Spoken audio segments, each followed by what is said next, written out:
Papunta kami ngayon sa isang bahay na kinatatakutan nila. Puntahan namin ngayon yung bahay ni Magno na sinasabi na pinaslang ng mangkukulam. Ano? Ito, baka... Ha? Baka makisparing kami. Baka mag-sparring kayo ni Magno? Tingnan natin kung nandyan ba si Magno.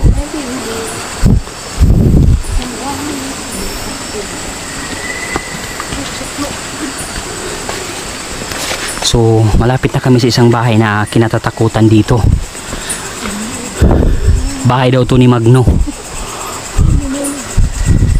So, ano? Takot ako. Nakakatakot ba? Oo. Ano klaseng bahay ba to? Ayan, pusit sa mala. So, itong bahay na to natatakot to sila dito. Ah, ito na. Ito na pala oh. Yung bahay naman ito. Tara, tingnan natin. Dito dyan? Sa ilalim, baka nandyan si Magno sa ilalim. Wala. Tingnan, iba na yan. Natubuan na. Magno? May mga gamit pa dito oh. At dito nga makikita natin na unti-unti nang kinakain ng kalikasan ang bahay ni Magno. Tanging mga damit na lang niya ang naiwang So si Magno yung alaala. nakatira dito sa nung una, si Magno. Bakit niya to iniwan? Pinaslang siya ng magkukulong. Ah, so natatakot din siya ng makukulam. Kaya hindi na kami bumabalik sa lugar na to eh. Nakatakot? Kapag dumaan kayo? So kaning dala na, palaasan na dito. Dito ka na lang siya. Ah, mauna dapat dito tataagi kanina. Oh. Di, pwede na buta dyan agad. So natatakot daw sila sa bahay na to at sa istorya sa bahay na to.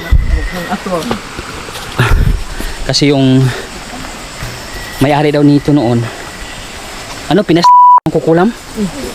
So, ang lalim pala dyan, oh. May umubo. May narinig akong umubo. May umubo dyan sa ilalim. Butak-butak ko. Mukhang nandyan si Magno. Akala ko, yumao na si Magno. Buhay pa pala si Magno. Pasya. Di ba ka sino? Pinatuay lang. Dandaan lang. Dandan lang. Hindi, magabalik. Nandun si Magno. Nandyan si Magno. Buhay pala. Buhay pala. Umubo si Magno. Akala ko wala na si Magno. Bakit nandyan? May dalang...